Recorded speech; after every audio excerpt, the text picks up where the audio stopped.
business and commercial knowledge and introduction. So let's start with the chapter.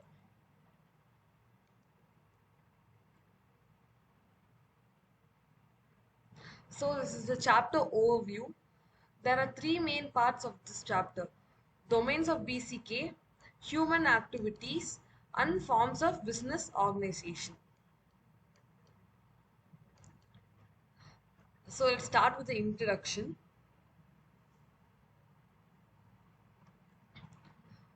So, business and commerce comprises of an array of activities for production, distribution, and exchange of goods and services.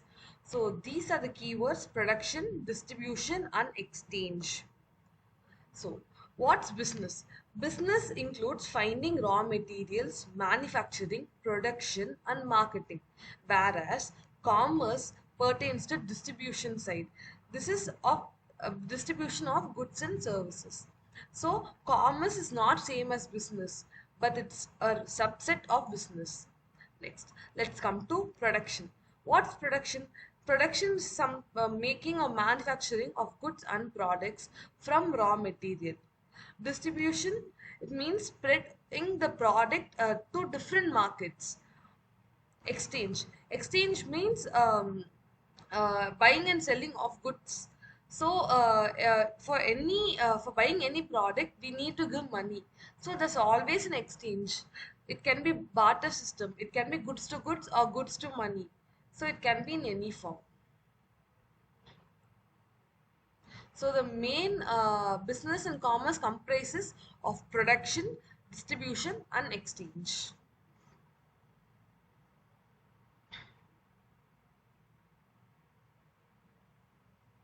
So let's start with the BCK domains. So what does business domain mean? It means company's overall area of activity.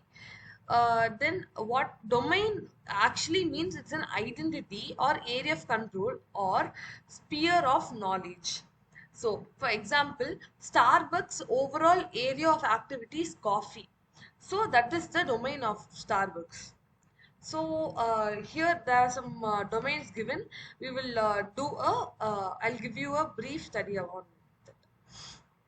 So, so first activities. Activities consist of manufacturing, trading, commerce, services. So here, what is manufacturing means? Producing the finished goods from raw materials. Trading means buying and selling of goods. So it also means exchange. It can be domestic or foreign.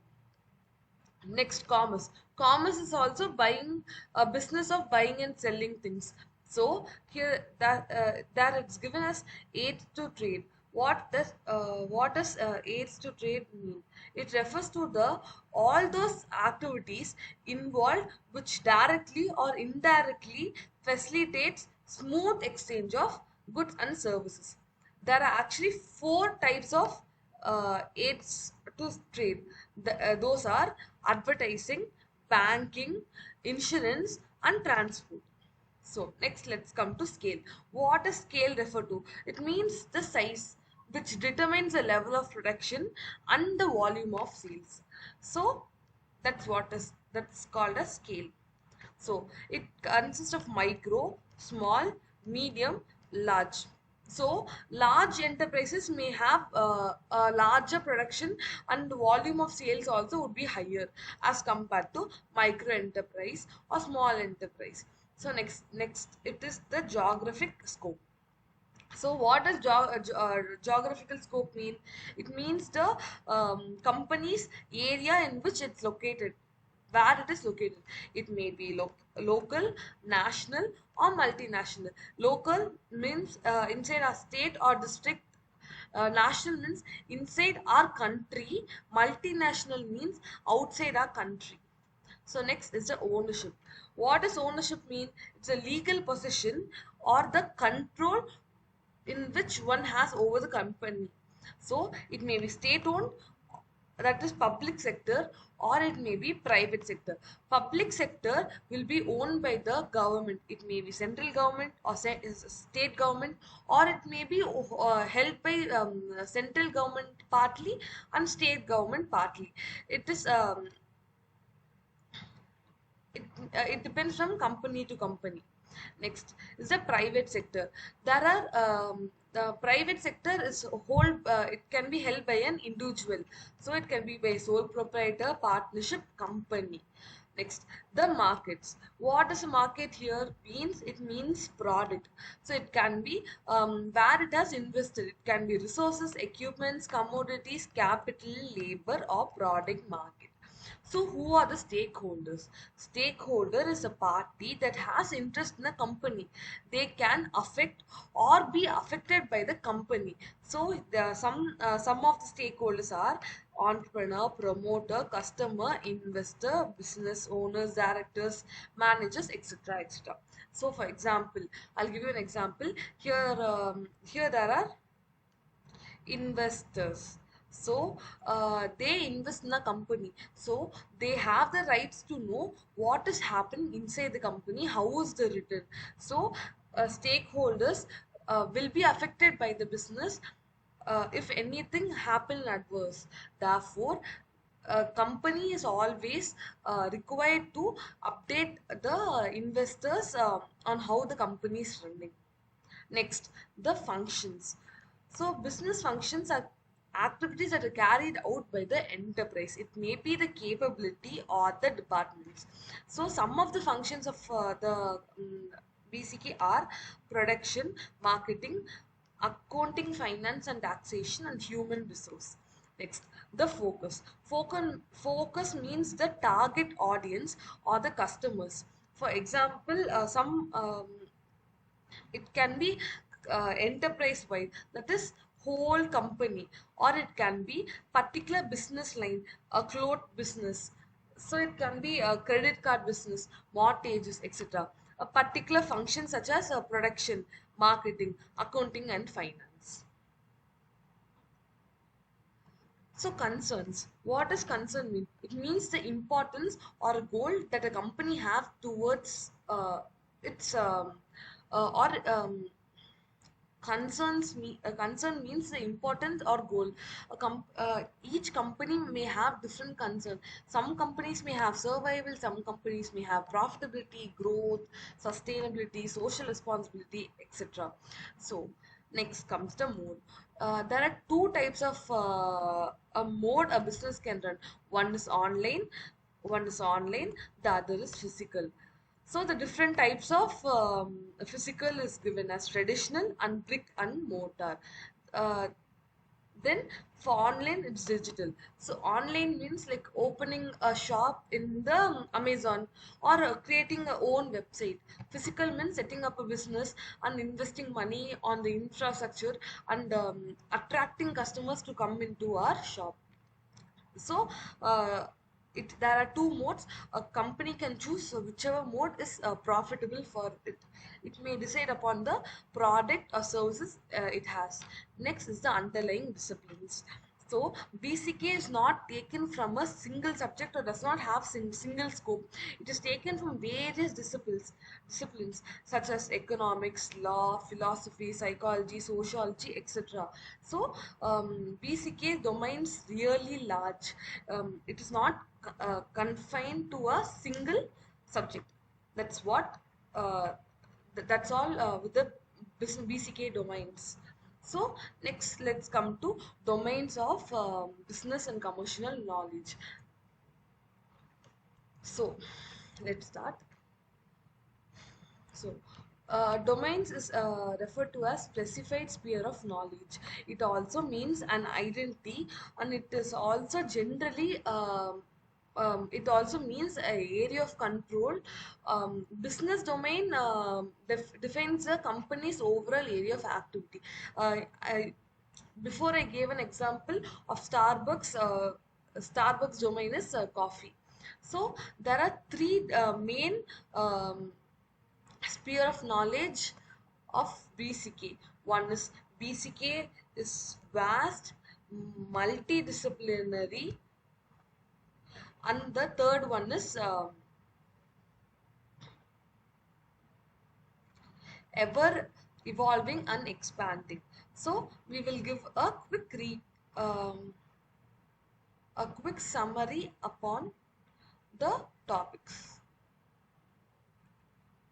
So, BCK is vast. It covers an uncountable number of components. It is not confined to a particular business. It can be manufacturing, trading, all sorts of services.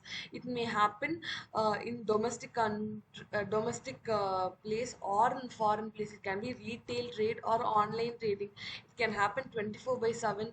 So it is not confined to a single space. One can start a business anywhere. It is not confined to a small particular region. So it has numerous activities. It's all integrated and spread in wide areas. Next, BCK is also multidisciplinary. It yeah, it derives it from various disciplines such as marketing, accounting and finance, human behavior, law, economics, ethics. It also includes the field of study within itself. So each discipline has a vocabulary of its own and thus contributes to BCK vocabulary. So as I told, BCK is not confined to a small particular subject. It takes all the vocabulary of the other studies to the BCK vocabulary. For example, here there are four things given. So the basic vocabulary includes strategy. Strategy is taken from the discipline called as military. So you are in military, they called as strategy for developing strategy to if there's an India-Pakistan war, India will plan a strategy against Pakistan. That's what as strategy is called in military. Likewise, in business, it's to beat their their competitors. So yeah, each business will plan and strategize to gain a competitive advantage. Next is the logistics. That is also taken from the original discipline military. So logistics in military, it means movement of troops, supplies, equipment, people from one place to another place. In BCK, it means a coordination of complex operation involving many people, facilitates and supplies. So there are two types of logistics, that's inbound logistics and outbound logistics. Inbound logistics means in movement of inputs, and outbound logistics means movement of outputs. So inputs, outbound, so outputs. So next is the bulls. Bulls, like all of you knows, it's taken from the biology term from animal psychology. So bulls are actually very strong. They can fight against the enemy very easily. So likewise, in BCK, every bull implies there is an optimistic expectation, and the market is doing really well, and the stock prices would rise. So that this is a period of optimism.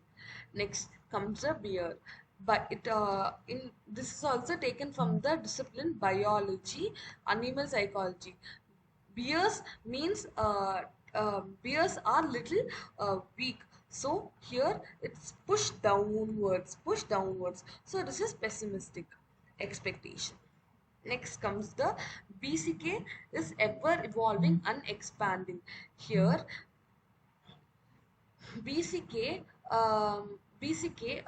there's one thing, the old business, there's a decline in the old business and the way of doing business.